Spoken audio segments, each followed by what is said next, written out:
introduce yourself. Not quite. Okay. Not yet.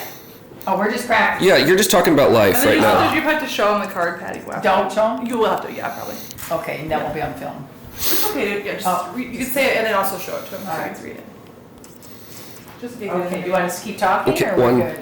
No? 2. Okay, I'm just gonna come in and do a clap. You ready? 1, 2. Hello. 1, 2.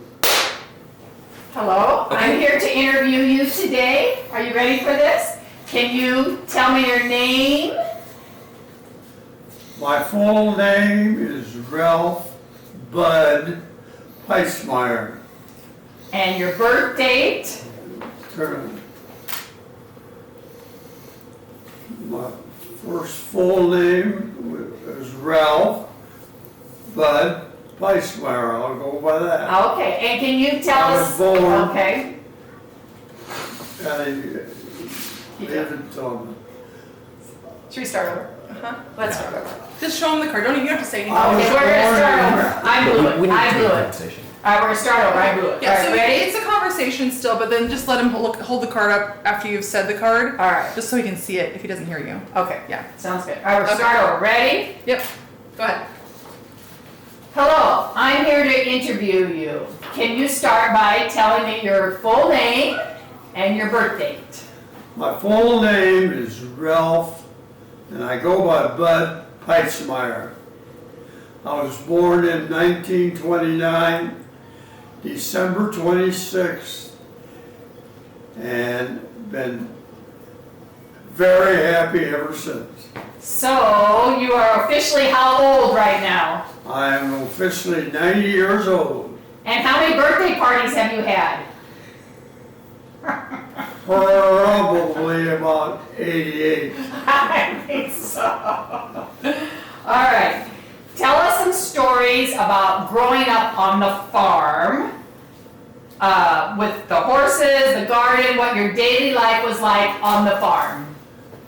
Well, farming is a bare image then and now. Now it's so complicated.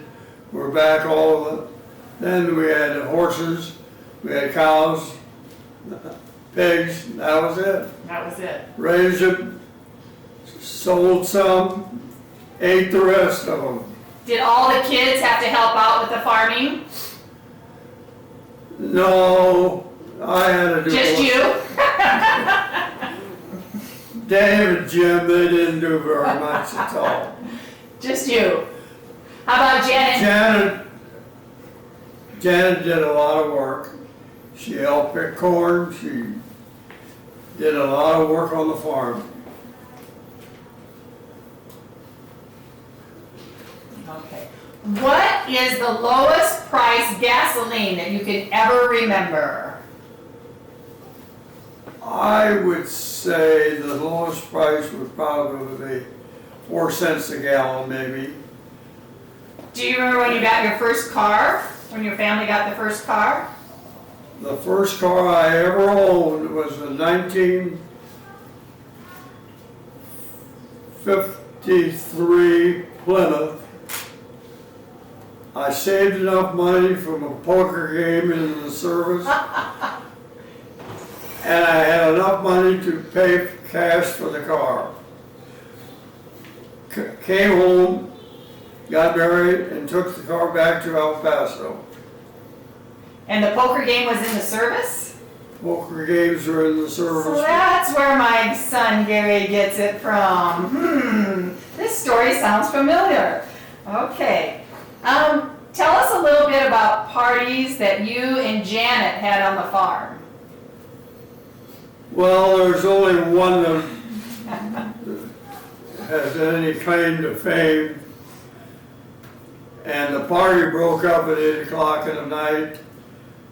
Most of them had too much to drink and got in a fight. That was the end of the party. Who broke the party up? I would say Janet did. Janet did. And did your parents ever find out about it? I am certain they did. And did you get in trouble? I can't say that I really got in trouble. they knew what went on, and Yeah. it was all cleaned up, except the little mess on the front porch, back porch. All right, very good. All right, tell us a little bit about your siblings. What were they like as kids? What do you remember about your brothers and sisters? For siblings, we had, Janet was the oldest, and followed by Glenn. Glenn we lost in a tragic accident. Then came Carol, then came Jim, and then came Dave. Okay. And I think we all got along very good overall. We got along good as siblings, and do to this day. Do you remember any of the fun things you guys used to like to do as a family? Yeah, picking corn and cultivating corn. Ha ha ha. That wasn't so fun. That was not one of the fun things. But it had to be done, and Yeah. so we did it. Yes. At 6 o'clock in the morning, you did it. And if you were out partying the night before, Dad knew that too. He called extra early. Now that sounds familiar too. Maybe when you were raising your boys, I kind of remember sometimes you getting up a little bit early, so. Anyways, I remember you used to tell me that you guys would stand around the radio and listen to baseball games. Do you remember doing that? What kind of games did you listen to? Well, I became an ardent fan of the St. Louis Cardinals, because that's the only thing we had. We had a radio, television didn't exist, so we'd watch the baseball games. I mean, listen to the baseball games from a little station in Iowa, and that was our pastime. And then I also remember you said that We you went to dances on Sunday night. If you didn't go to a house to dance, you were definitely sick. How about, I remember you saying once you guys like to sing in the car. Can you tell us about that? Say it again, When you please. sing in the car as a family, didn't you guys used to sing together? Oh, that was one thing. It was just automatic. We all get in the car, go to town on Saturday night. Dad would lead the singing, and everybody would chime in, and we sang all the way to home, to the town, sang all the way home. And did many of you end up being in choirs? You were in a choir? Was in choir for many, many years. Yes. And I think Carol and some of the other ones, Dave, or, I don't know about Janet, but I know some of the other ones all. So that must have carried through. Yeah, all right. Okay. Tell us about your school years. What kind of student? School years, I went to Sacred Heart School in Olean, which is a little country parish, and till I was in the 8th grade. Then I moved, we went to Dodge to high school, and that was the farthest I got as far as formal education was concerned. And I seemed to survive. Just fine. Just Okay, fine. all right. How did you meet Millie? When I met Millie, we belonged to an organization, something like the Knights of Columbus, only it was the Foresters, and we had a Forester dinner at Dodge. Everybody went to house to the dance after that, and I danced with Millie, took her home, and that was the history. The history. So then after that, what did you guys like to do? What kind of dates did you go on back then? Did you mostly go to dances? That was one of the big items was going to dances and very little bit of movie going.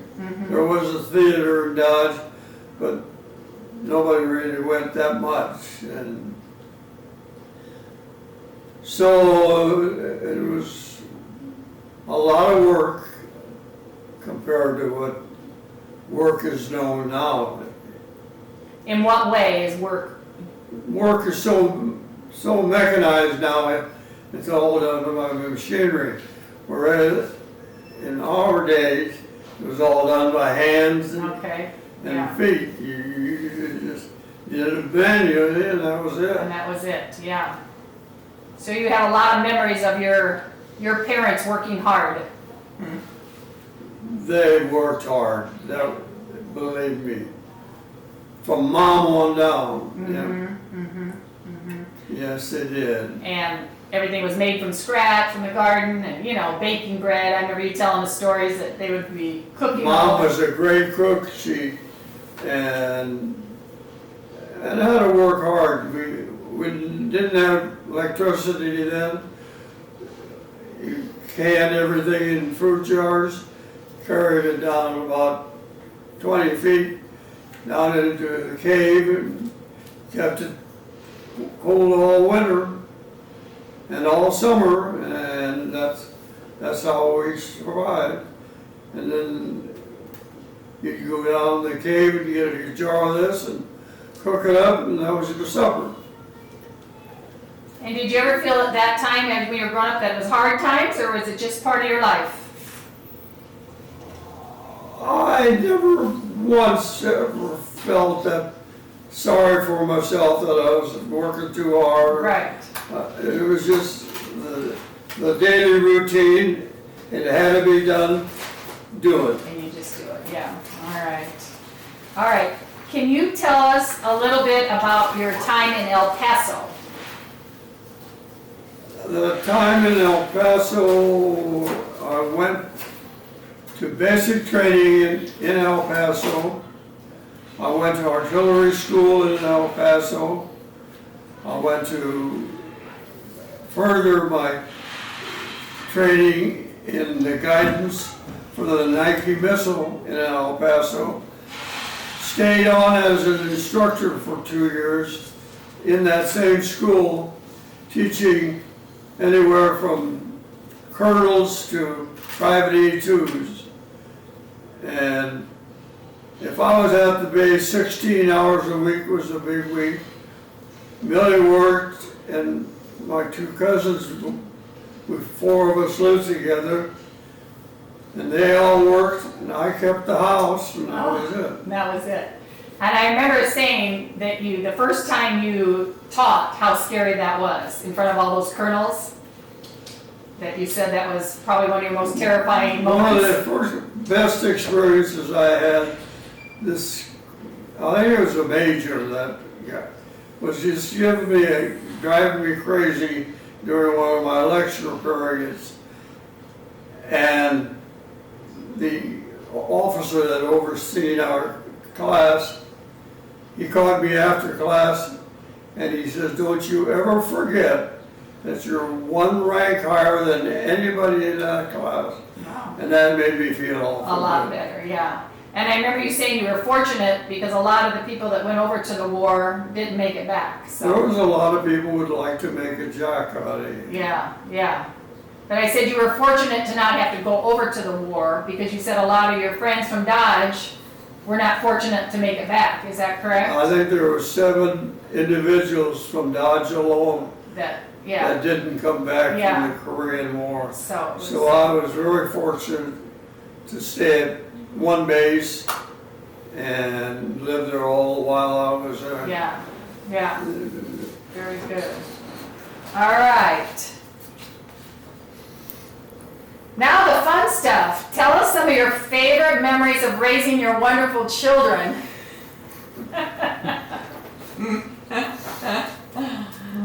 Well, What was it like? What was it like to have that many little kids? You had 6 kids under the age of 6 at one time. What was that like? give Millie a big hand, Yeah, because she had things under control.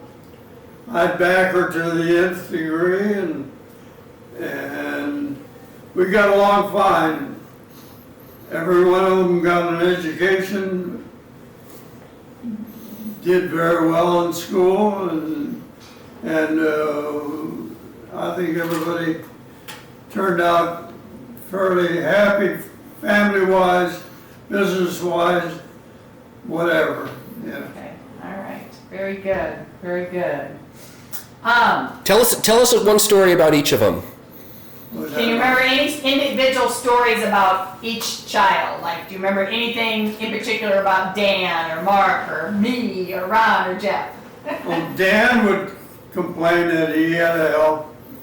He was the oldest, he had to help all with everything. Which he probably did. Mark, I have our favorite story, and I gotta tell this one. Millie and I would go to the dances down at the Paxton Hotel or downtown. And one night we came home and we'd sit and talk for 10 minutes before we went to bed. And then that was it.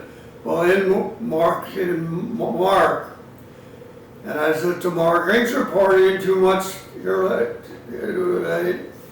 He says, "Well, we have problems too." And it's a family that goes down. Yeah. Ron and Patty, they were angels, you know. They, ha ha ha. And how about Jeff? Well, overall, we How about got Jeff, being the youngest of that big crew? How about that? Jeff wrecked a few cars, but Overall, a good kid. All right. and then the light pole moved out in the center of the interstate. All right, Kyle's taking over. You get to ask these next ones, Kyle. This is about being a grandpa. Oh. You have a new interviewer. You can sit here. About what it's like being a grandpa. Tell us about what it's like being a grandpa. I have a lot of things to be proud of, but one of the proudest is having a bunch of grandkids like I have. The oldest ones are all, I'm sure, will all have their college degree, and I'm sure Kyle will too. And they give me a lot of thrills. It's been a lot of fun seeing you grow up from little bitty babies to gentlemen and ladylike type persons. It's been fun. What are some of your proudest memories? What are some of your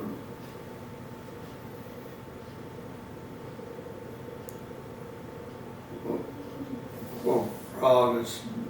I think I still say it goes back to one of the proudest moments is seeing all you kids, all the kids get their education, getting good family people. Every person, whether they married in or whatever, they're all good class people, and I'm proud of every one of them. What were some of your favorite trips? Anything left on your What are bucket some of list? your favorite trips? Anything left on the bucket? I would say I've been fortunate enough, if I get to Washington, I'll be in every state in the Union. And other than that, I went to Rome, I went to Ireland, and I went to Hawaii. And those are probably my thrill trips. And I enjoyed every moment of it. and they were fun, educational, and both. So you've been in every state in the United States except for Washington? Except Washington. And it's kind of ironic that Aaron's wedding is in Washington, so that's kind of cool. Yeah, so we hope you get there. All right. Is there anything left on your bucket list? Any places you'd want to go? What was that? Any places you'd still want to go?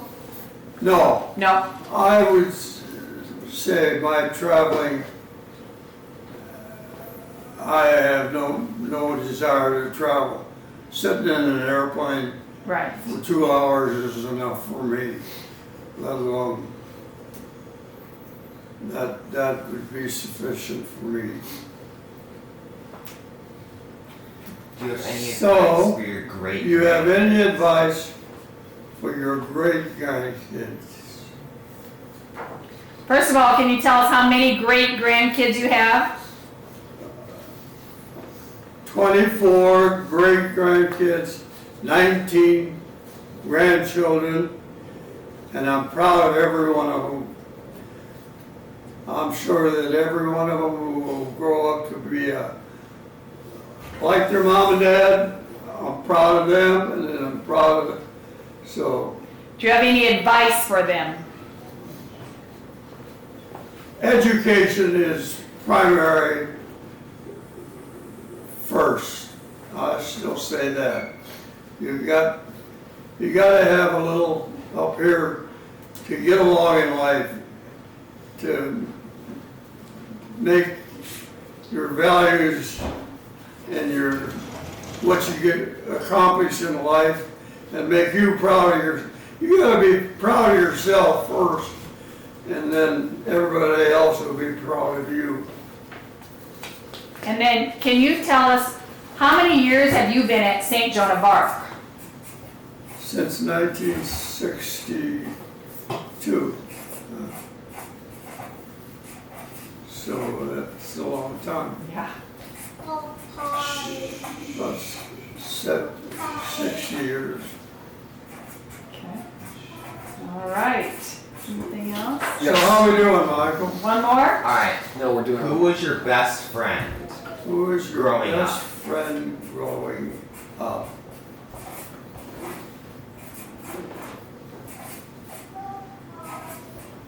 I would have to say that Patty knows him, and we just lost him. Wally Stevensmeyer was one of my best friends. Yes. Classmate, and a great person for Dodge, Nebraska. And I've always been proud of Dodge, Nebraska. And so he would be one of my best friends. Nice. Alright, what did you do with him? What do you do with What did you do with your best friend? I would consider him a classmate type friend. Lost him, not completely, but a lot of contact after he stayed on the farm. I went to Omaha and went to work. So and that was that. All right, one more. Alright, What do you got? what were your grandparents like? What were your grandparents like? I have only one grandparent to remember, Grandpa Bart, and he was very typical grandpa. He was a grandpa type person. He was very good to me, very sociable to me. Lived in Dodge, and I seen him a lot, and I got to be very well acquainted with him and loved him dearly. And then how about your parents? Chris and Caroline, can you tell us just a little bit about them? Well, there were different experiences both ways. Mom, we lost her way too young. Dad, was in a nursing home, couldn't walk, couldn't talk for 15 years. And that's not right either, so so my older family didn't have that much, you know, like a lot of you kids are experiencing right now with grandpas and grandmas and stuff like that. All right. Okay? You good? One more? And that, but then how do you get the name Bud? Okay. We want to know how you got your name Bud. I went to, first day I went to school at that little country parish, Sacred Heart of Olean, and the nun evidently didn't like the name of Ralph, and she called me Buddy, and I've been Buddy ever since. And I love that she was still alive a couple years ago, because one of my classmates had been to Pennsylvania to see her. But she taught me for 1, 2, 3, first, second through third, and then seventh and eighth. And I felt that she taught me so many things in life, in academics, you name it. She was an all on the ball type person. Even she had been a nun all her life, yeah. Okay. Last question, Michael?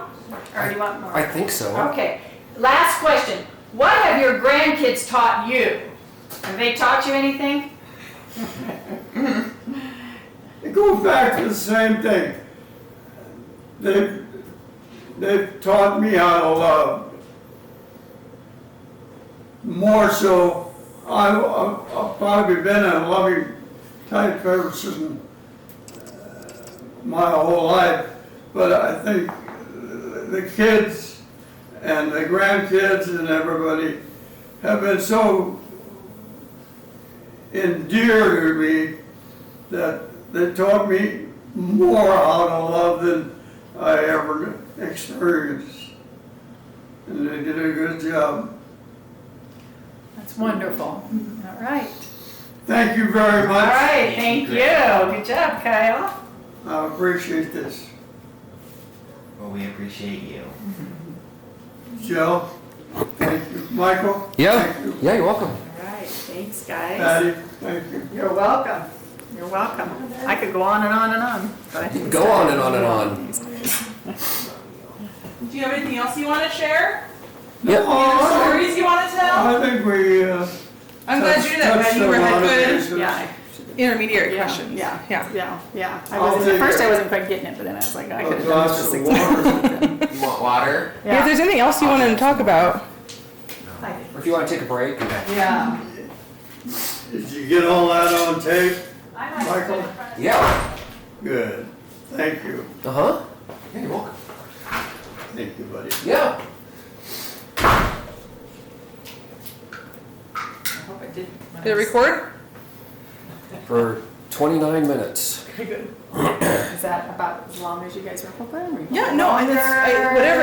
If you have more things you want to know, or your grandpa has more stories to tell, that's fine. But there's no time set thing. Yeah. I think what I'm gonna do is I have a guy who edits video All right. quickly and not very expensively, and then but I would love to get like photos of like grandpa on the farm and you guys when Okay. you're kids and Yeah. us when we're kids, We just have to kind of those. put those in there when he's I talking have about those. those things. Yeah. So maybe we'll go through the video, maybe make a list of All right. what Okay. pictures would be good. And then if you. We'll let them I don't break want a little first. bit more, like you Copy sit there, from like Dan's coming down. A walker. He'll be a great Yeah. interview, just Yeah. like me, 'cause he can Yeah, just talk on through it, yes. He Should we knows do a another lot of interview? this. Yes. Yeah, I think We'll do it that'd be again. kind of cool. Okay. You know, I mean, like even if I could redo